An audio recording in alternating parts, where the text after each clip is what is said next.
I will be recording this one, so just in case there are folks who aren't able to see it, we'll be able to put it on Canvas or something of that type. Given this is the first time I'm doing a recording on one of these things, hopefully that should work, but we will see. And again, my apologies about needing to do this. It's been a kind of semester, and as a heads up, it's possible we might need to do this for either the Tuesday and or Thursday class as well. We'll see. We'll keep you updated on that. I was thinking for my sister. لا أنا كان عيب ميرا عيب. No, I kind of. Well, Okay. So we continue our very beneficial partnership. Yes. All right. So today, and again, also sorry for the shifting around, but especially thinking of how we just had finished up with local politics, probably dealing with Metropolitics would be prudent to do today. It just seems a worthwhile thing to do. And because I'm on top of things, just one moment, actually need to bring a clock with me to make sure I'm not keeping everyone farther than they should be. My apologies. Hello, sir. How are you doing? Hello, sir. Sir. This is what happens when you forget to have a watch with you. So today, Metropolitics. So talking about the politics in cities, suburbs, and things of that type. Hopefully we'll get through all of it, or at least get through a goodly portion of it today. So, and in particular talking about, now we'll be talking somewhat about cities, but especially we'll be talking about cities and suburbs, because these tend to be related issues. Now, if you were doing something like an urban politics class, we'd be talking in great detail about the cities themselves. Here, we'll just be dealing with them rather broadly. Again, especially given the kind of range there is in terms of what cities are. So municipalities themselves are pretty expansive. So again, you can have smaller ones below 50,000 people. So something like Bryan in Brazos County, so a little town just above College Station, smaller type of municipality versus something like New York City, sometimes referred to as a megalopolis, so something that has millions of people and is an extended geographical location. Houston would be something like this as well. Now, practically about half the US population, a little bit more of the US population than half, reside within something like a city or municipality of some type. Now, keeping in mind that especially for the larger cities, they tend to have a great deal of economic and political power. So like the textbook mentions, if you took the 5 largest metropolitan areas of the United States and just made them a single country, they would have the largest economy in the world. Obviously, they can have quite a bit of influence and a lot of power. Now, there are a couple of reasons why, or a few reasons why cities can be so influential, especially in the United States. One of the big ones is the division of labor. So because it has such a large population and can kind of diversify its economy, this allows for greater specialization. And with greater specialization, allows for greater economic types of growth. So you can have someplace like, well, again, someplace like Chicago that can have its own market, also have its own. How did Friday go? Sorry, would you mind turning your microphone off? Back to your phone? You guys don't seem happy. Or I'll turn it off for you. Thanks. Sorry, I couldn't hear that. So with this type of specialization, it permits the ability for a city like Chicago to have a meatpacking district, have factories, but also have more higher tech kinds of activities, as well as its own kind of stock market. This allows for greater diversification, and this also allows for greater means to expand, as well as having greater influence on other parts of the economy, especially, say, rural parts of the economy. Second thing is population concentration. Again, with something like a division of labor, one thing you need is you need people. That you can have a great deal of specialization, but if you only have a few people, obviously you can't do much. Cities tend to concentrate people and also tend to concentrate wealth. That being the case, that tends to give them a great deal more influence. So if you're looking at something like, say, the Great Plains states or something a little bit farther out west, yes, they have various levels of population, but one of the things they also have, but one of the difficulties is this is so decentralized, it tends to mean that there's no concentrated area where wealth can grow and kind of be influential in a sense. This is also important in terms of, say, things like infrastructure that, say, for something like a city, because you have that level of population, that means you also have a higher level of tax inputs coming in from the population, which also means you can afford greater infrastructure in many ways. This also provides a greater deal of strength. So if you're looking at something like Waco, Texas,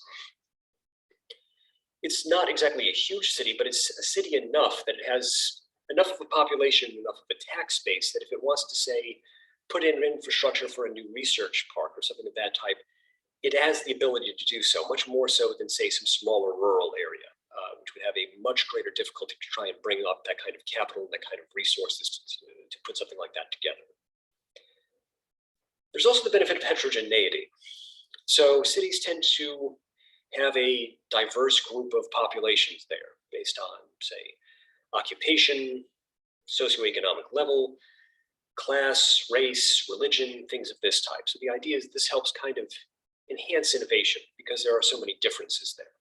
New ideas can form, as well as having, say, more avenues for these sorts of things. That because it's a little bit more up in the air, because there's more people there and more different kinds of people, this allows for, say, more space to do something different, to do something that would be a little bit unusual in some sense. And then finally, kind of going to something similar with population concentration, division of labor, a city can have an economy of scale. So again, going to that example of Waco, by having enough of a population, having enough of a tax base, that means you have sort of a fundamental foundation to be able to do greater things or to be able to do larger things. Versus, say, a rural area or an unincorporated area where, again, it's so decentralized, you really don't have the opportunity to do things like that. Now, having said that, while you have these benefits, you also have problems.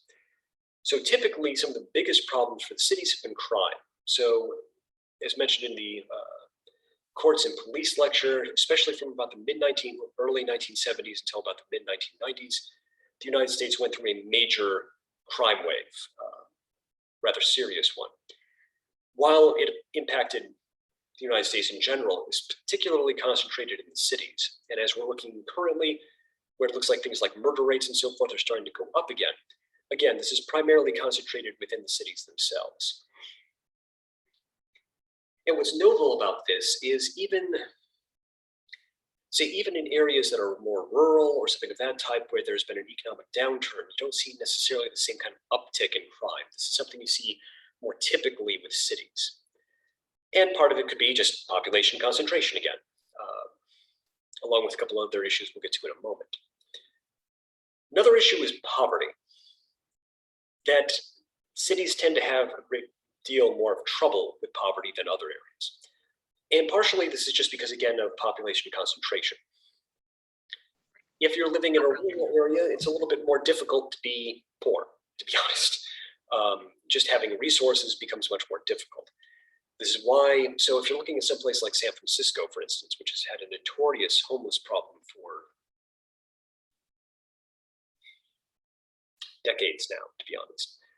One of the things that does happen is you'll have, say, poor people from, say, other areas, other towns will actually come to San Francisco because the idea is it's easier to live that way, that there's a better opportunity for gaining resources from begging. There are other sorts of social welfare sort of elements, as well as a certain level of anonymity. So for instance, if you're dealing with a rural area,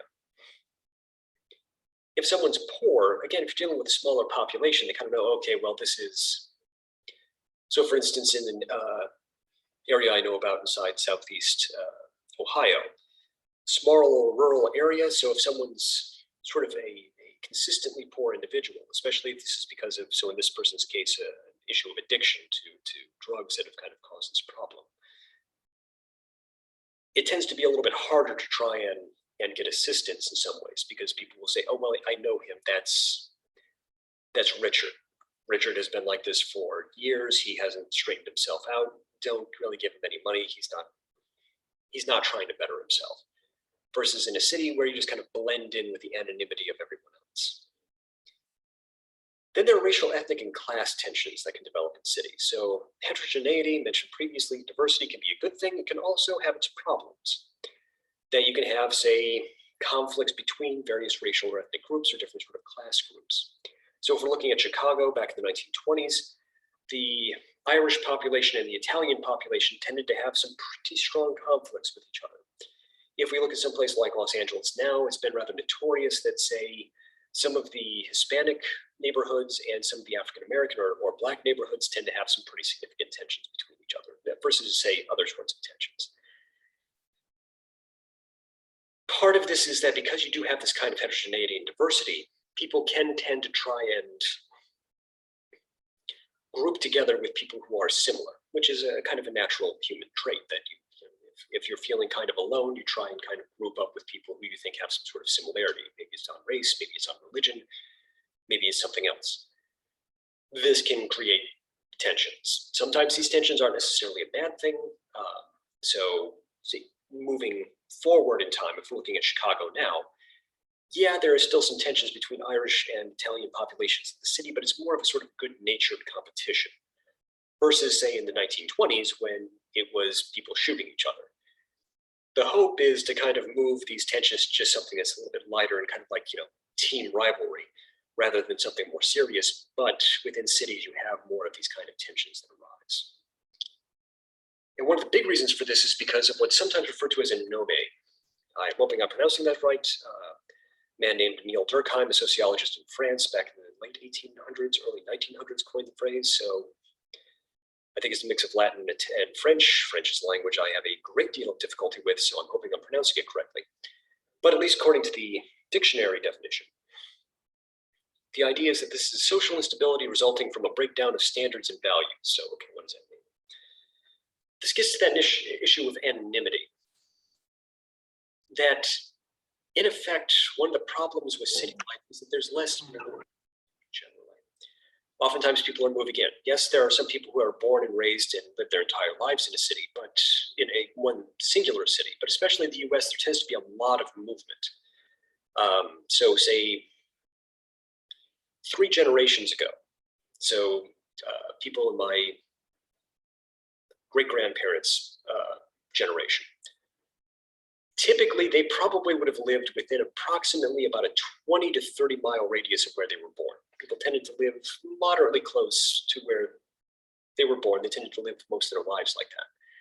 Especially in the post-World War II era, though even to a certain extent going back to the Great Depression, there's been a lot more in terms of movement. So you might be born in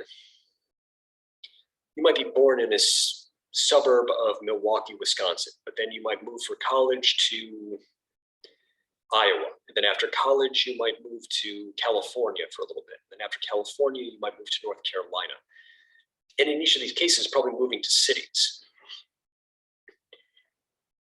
This creates some problems because the idea is that you're just basically anonymous. You're almost sort of like a unit rather than a person. There's not traditions, customs, or commonalities that are consistent. That oftentimes, in many ways, in a city, you're alone. That kind of thing that's discussed at points of where you may be surrounded by 6 million people, but you're all alone surrounded by 6 million people. Yes, you know there are 6 million people around you, but you don't know them, they don't know you. For all intents and purposes, they don't care about you, you don't really care about them, that there's no real typical human connection. The concern is this results in something called normlessness. Oh, I can pronounce today, I can. But effectively a destruction of norms, a lacking of norms. So even things like, say, just sort of customary sort of things. So for instance, well, as a distinction, and this is something we can talk about sort of regionally as a comparison. If you're coming from the Midwestern portion of the United States, typical thing that people will ask as sort of a typical sort of hello sort of thing is, how are you doing today?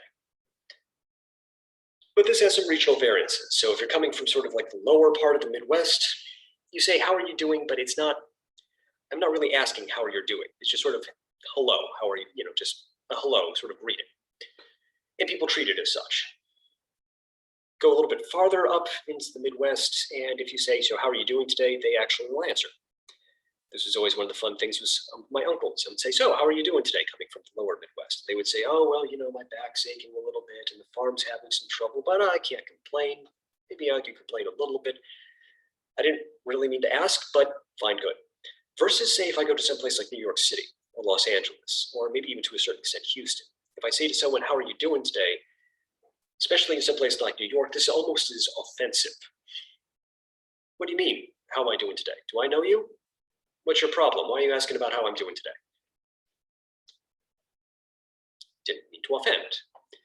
Or you can see this in other cities as well. I believe the BBC actually had some sort of joke about this in one of their programs some years ago, that someone was coming from the northern part of England, had visited London, and there's a news report about how a whole bunch of people in London are scared because a random North England person came up and kept wishing them good morning. Where they were saying that, yeah, why is this stranger saying good morning to me? It feels threatening. It's just shocking. This is the kind of normlessness that's considered, this is just a minor thing, but the kind of normlessness that can occur in cities. Then in effect, you don't have connections with people, which tends to mean in practice, you stop looking at them necessarily as people as much as you're kind of looking at them as means or instruments for your own devices. This can lead to social breakdowns. So one social breakdown is just in the individual. So the increase in things like various types of mental health issues. So increases in depression, increases in anxiety, increases in other sorts of issues of that type. Oftentimes can be concentrated in the cities, just because the usual sort of network that one would have to be able to lean on in sort of other situations, family, people you've known for years, things like that just aren't there. Also, this tends to lead to the problem of, kind of going back to the previous ones, the problem of crime. If it's someplace that's just, you're sort of passing through, if you don't really know anyone, no one really knows you, you're less inclined to be too concerned about following rules, whether they're small ones or larger ones, because you don't feel a connection to the place. It's just some place you live, it's not your home. That can create problems. One other problem in cities, and it's not one the textbook talks about as much, but it is one that's rather important, is the issue of corruption. That cities tend to have, now certainly smaller communities and all that also have problems with corruption, but cities tend to be particularly notorious for this. Again, mentioned with special districts where you have so much fragmentation in terms of regimes of regulation, allows for a lot of room for corruption. Additionally, political parties have oftentimes tried to make political machines, or in other words, basically a system where you try to ensure that you have full control over a city. So, had we been talking more about bureaucracy, specifically this would have come up, but this is something we may as well mention now. Let's get the chat. Particularly before, so at the federal level, this changed in the 1870s, 1880s. At the state level, this changed around the 1930s. It used to be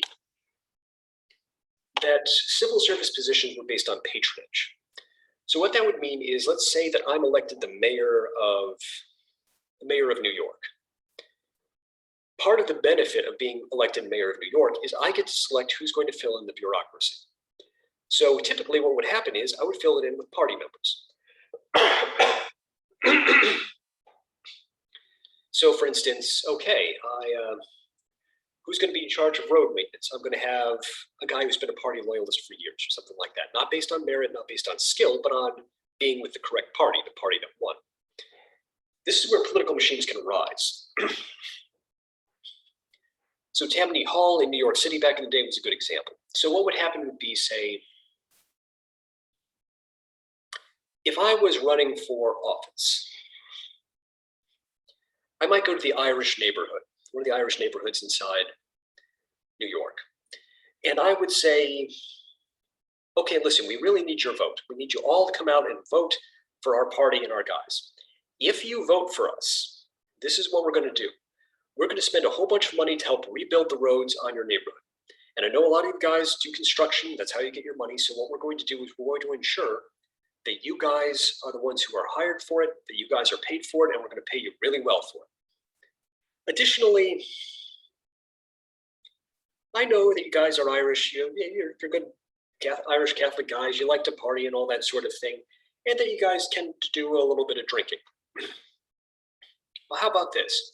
Also, if you vote for us, we'll instruct the police that from Thursday night until Sunday morning, we'll just have, a police officer who'll kind of be around as long as nothing bad is happening, like, people are murdering each other and all that. If a lot of folks are kind of out drinking or whatever, we're just kind of ignore it. It'll be okay. You guys just have fun. Now, of course, if you don't vote for us, your roads are never going to get fixed. None of the guys in this neighborhood are going to be hired for any city projects. And we're going to make sure from Thursday night until Sunday morning, there is a cop every 50 feet on your neighborhood. And if they see someone who even smells slightly of alcohol, they're going to bust them and throw them to jail. Options. Obviously, in many of these places, they would vote for the party, sometimes vote for them multiple times against the rules. And this would give the party great power. This is something that's much more possible in a city than it would be in rural areas. Now, again, patronage has been kind of removed by law in basically every place, so now the bureaucracy is handled by merit. That said, certain types of systems like this can still exist in the United States, especially in the cities. And so corruption does remain a problem.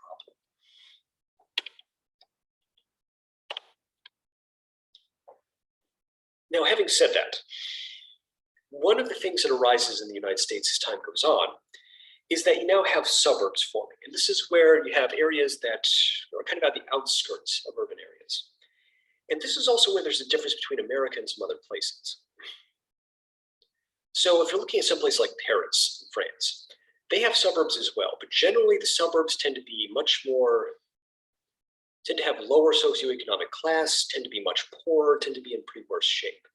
Versus the suburbs in the United States, which tend to be middle class or even a little bit like upper middle class outside the city. There are reasons for this. Pardon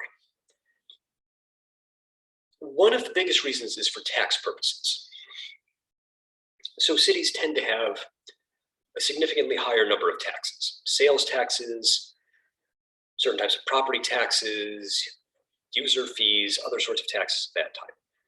Especially in the 70s when things were starting to kind of get a little more rough, you had more people leaving the cities, partially just for tax reasons, saying, okay, I just can't afford to live with the higher cost of living in the city as well as the taxes. So they moved to the suburbs.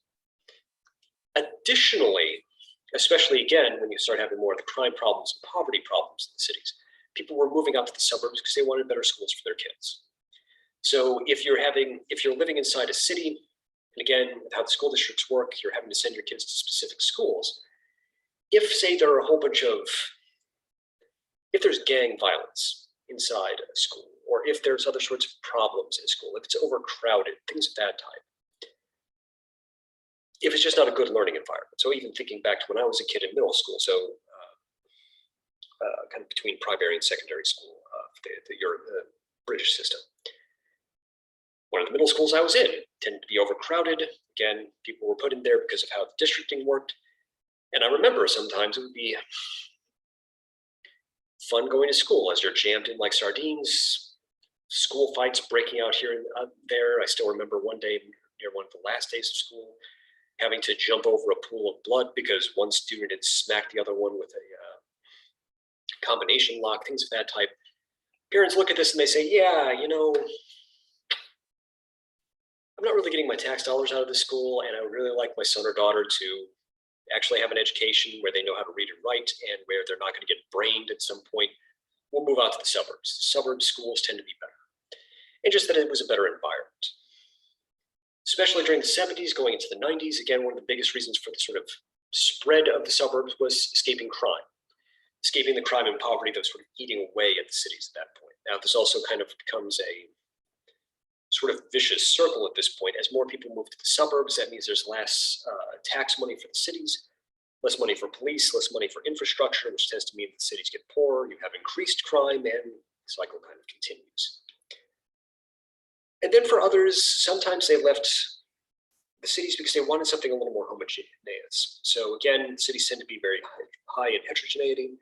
tend to have a lot of diversity, but again, sometimes people are saying, well, I just want to be someplace where people are more similar to me. So they would end up moving to the suburbs that way. But one final reason is what you can kind of call the American dream. The sort of notion that if you're, especially if you're, say, lower class moving up or middle class moving up, sort of what is the dream of what you want to achieve?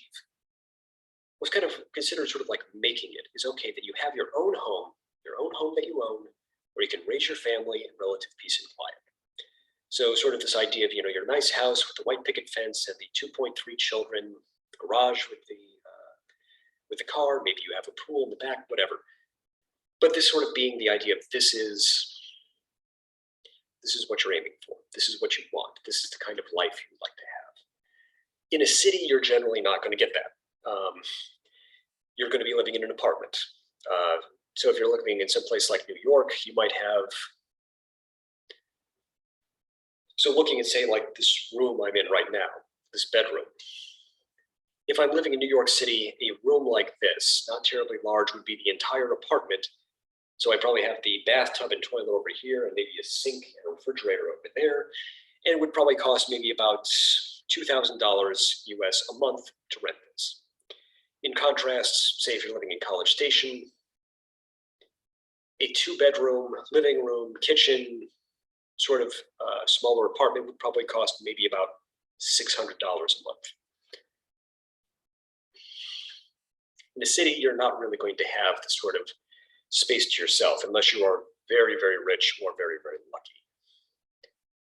Now, this is also why you see, so you'll sometimes hear discussions about the culture war in the United States, deriving from a German term from the 1880s, Kulturkampf, where you have differences in terms of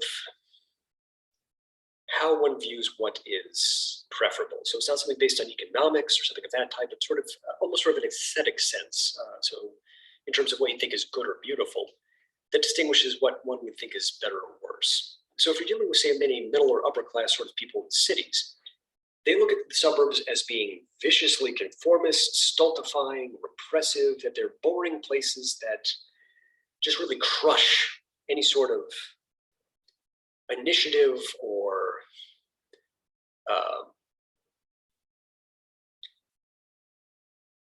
uniqueness in many ways. It's just cookie cutter, similarity is just, it's a dull, awful place. And if you look at a lot of, say, Hollywood movies and so forth, they kind of emphasize that. These populations tend to emphasize the joys of city life.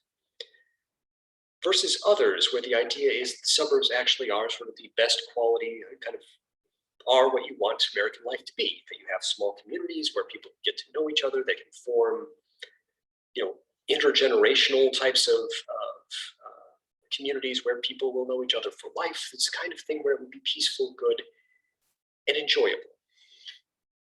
Many of the differences that come up politically in terms of, say, what would be preferable, oftentimes have underneath them the sort of cultural difference of what do you think would be the better way of living. It comes out in certain types of political issues. So something like, say, how do you discuss race, or how do you discuss economic class, or even things like what's the proper role of certain types of property taxes. Yes, there are economic and other sort of issues that are there, but oftentimes underlying them are these sorts of, I don't want to say irrational, more sort of like pre-rational sort of inclinations one has towards what would be a better life versus a more dull life. Now, where some of this comes in, especially, is in terms of something like sprawl. Sprawl is when these sort of suburbs continue to kind of spread and spread and spread outside of a city area. So initial population moves into a suburban area, starts to get more populated, starts to get more concentrated, starts looking almost a little bit more like the city. So people move out from there towards another sort of space, new suburbs form. This one starts to get more concentrated, starts to get more busy, so another one forms, goes again and again and again. So low density residential areas outside the core city. Now, usually the big example of something like this is Houston in Texas. The core of the city itself is near the coast on Gulf of Mexico.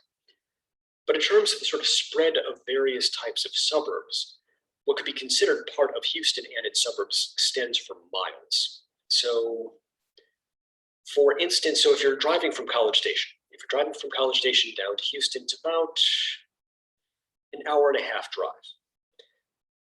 But because cities tend to, because of their concentration and so forth, can have certain types of climactic changes, it was pretty typical that the way you could tell you'd actually reached what was kind of the Houston sprawl limits was about 30 minutes before you reached Houston proper, before you reached its technical borders. The windows inside your car will all fog because things have just gotten a lot more humid. So going at about approximately 70 miles per hour, so about, say, 30 miles out from where the actual city is, you're dealing with the suburbs area around Houston. This would be considered one of the biggest examples of sprawl, but other cities will have this as well. Is this a problem? Well, one of the first things we should mention is that why does this occur? And why does this occur more in the United States than, say, in some other places? One of the biggest reasons is because of the car. Americans, we like our cars. Again, partially that's because of just the sheer size of American territory. But also there's a certain level of individualism to it. It's kind of nice to be able to choose your own schedule versus being stuck on the schedule of a train or a bus or a ferry or something of that type. Now, what this also means is that people can live out farther. So again, with, say, people moving out to the suburbs, oftentimes they're still working in cities, but they're just driving in. So it might mean you're driving a half hour, 40 minutes, an hour, maybe more, but you can live farther out from the city because you can drive it. And again, you can drive whenever you wish. You're not stuck by a schedule, so you're not having to look at a subway or a ferry schedule. So for instance, back when I lived in Hong Kong, pretty much you lived and died by the ferry schedule and the subway schedule. If you wanted to get on work on time, you have to make sure you're looking at that schedule pretty tightly because otherwise you're not going to get to where you need to go unless you run really fast or swim really fast or both. In the United States, yes, you have like subways and trains and so forth in the cities, or at least some of them, but they tend to not expand too far out into the suburbs, except in some unique cases like portions of California. You do have a longer sort of train system, the Amtrak system, but that usually is just going between cities and sometimes in the larger cities between stations, but it's not something that's usually going out into the suburbs. Thus, with sprawl, it tends to not be, so it's not concentrated along, say, a train line or something like that. It tends to just spread out because as long as there's a road you can drive on, you can get in. So is this good or bad? Is this a problem or is this not a problem? Certainly, especially for those who are more fond of urban areas, of cities and municipalities, they consider sprawl to be a very big problem. And they usually have four big reasons why. They tend to point to the environment, to efficiency, to equality, and what we might call the aesthetic, so sort of the sense of what's beautiful. So in the environment, they're pointing mostly to the cars. They're saying that because sprawl is basically aided and abetted by cars, this is creating more pollution in the air, it burns through more fossil fuels, as well as just the problems with, say, the roads and buildings that are needed to do this. That, so again, the sort of influence of how roads will affect the local climate and so forth. So question about the recording. So as a heads up, so recording this, because again, there may be some folks who aren't able to see it, my intention is to put this on Canvas. I believe there's an area where you can put videos. Showing some technical issues. I'm sure that's going to be kind of fun to figure out, but we'll have that up on Canvas one means or another. So this recording, and again, others will be available. So yes, so instead of like emailing it, because I can only imagine how big this file is going to be, we'll put it on Canvas and hopefully it should be available there, and we'll keep you updated. So in terms of the environment, the idea is that sprawl basically enhances environmental problems versus if you're dealing with a compact city, you have mass transit, you can have trains, you can have electric buses, you can have other things of this type that decrease the amount of environmental damage. Additionally, they point to efficiency. that in a compact city, you can do more planning and regulation along more rational lines. Generally, those who are big on cities and who are against sprawl are also very big on the idea of city planning, of making a rational plan for a city, making it nice and logical. So if you look at many cities in the United States, built on the block system, this is a form of city planning. And the idea being that, okay, and as you're planning this along, you can make parks, you can make other sort of things that can make things much more rational.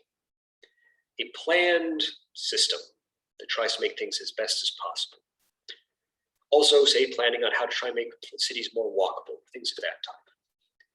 The problem with suburbs is, again, just you expand out so far, you're not going to be able to do that as well. But also because since suburbs may form their own sort of smaller municipalities, may not necessarily, or may found townships or be part of the county or something of that type, you have a fracturing of regulation. So again, looking at some place like Houston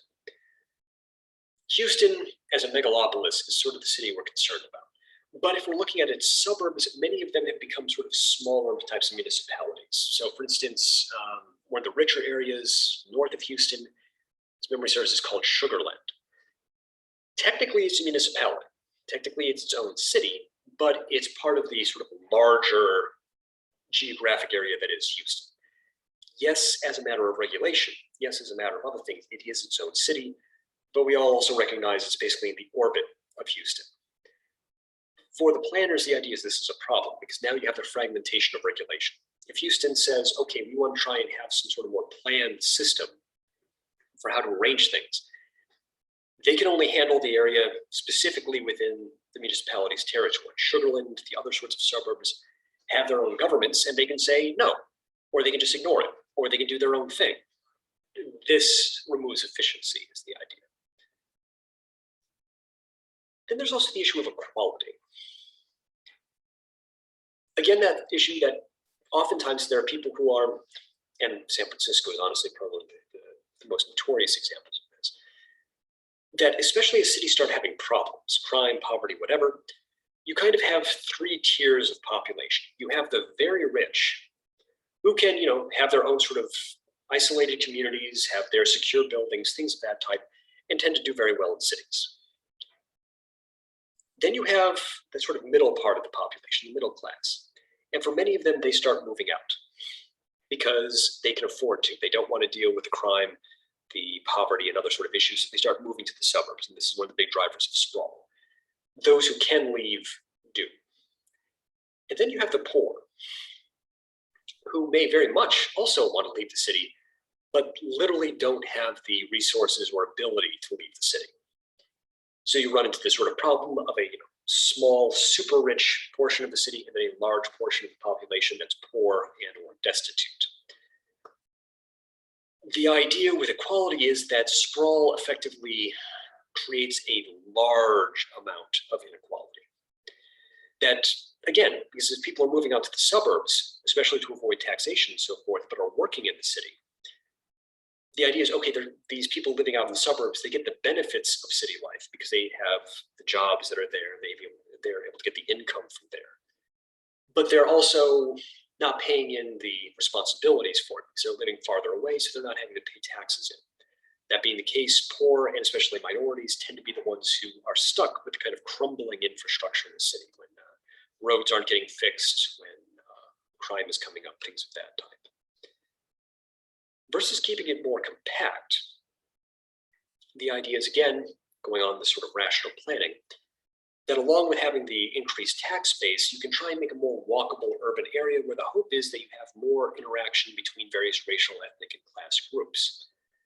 With the benefit being that the more contact they have, hopefully this will also increase the sort of positive attitude they have towards one another.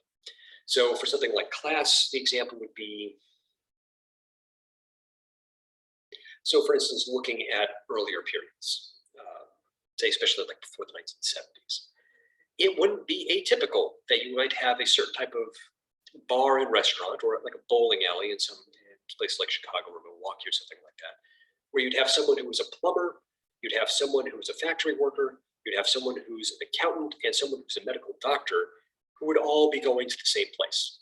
they'd be friends. They would be, they live generally the same sort of area. This is the kind of place where they would group, so they would get to know each other.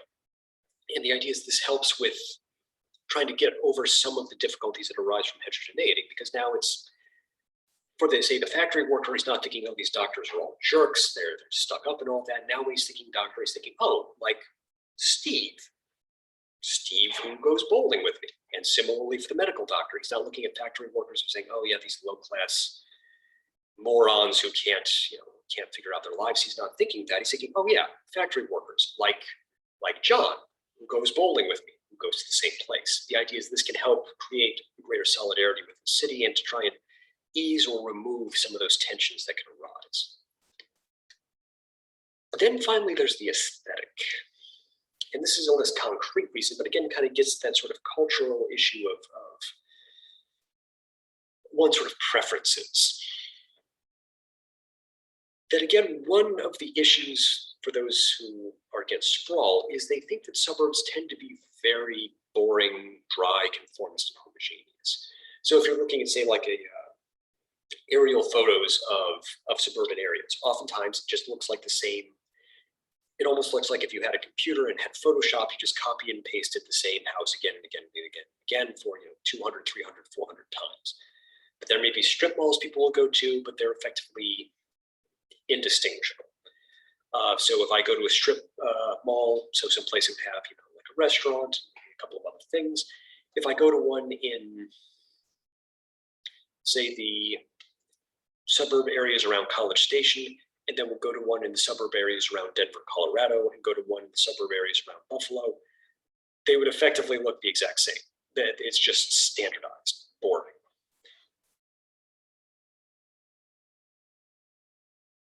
Conformist is the view. Versus a more compact and planned urban area where the idea is you can have more variety and more diversity. So you can have various types of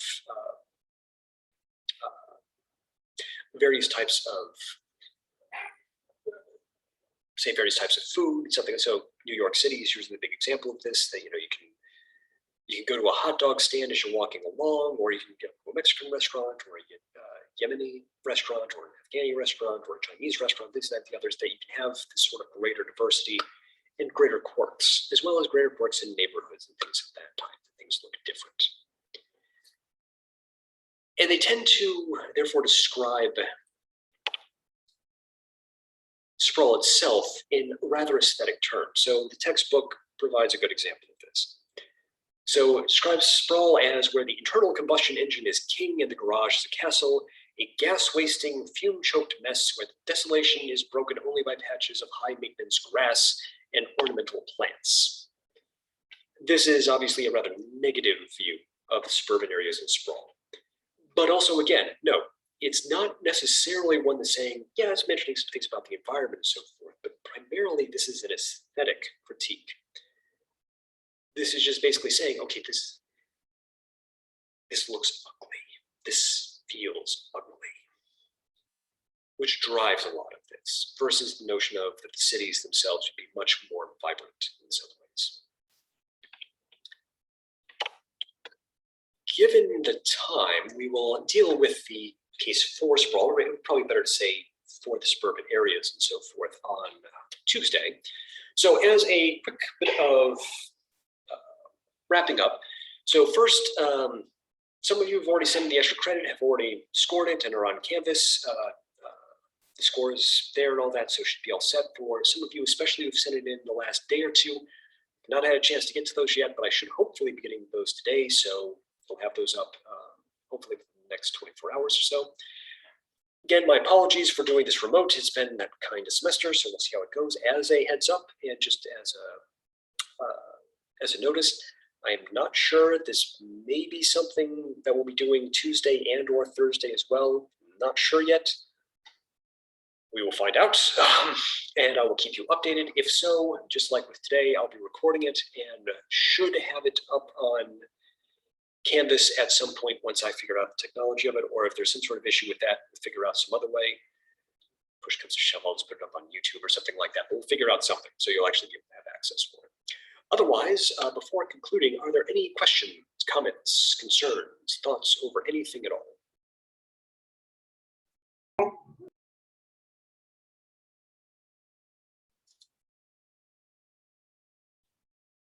Righto. Well, with that being the case, thank you very much, and I will see you on Tuesday then. Have a good day.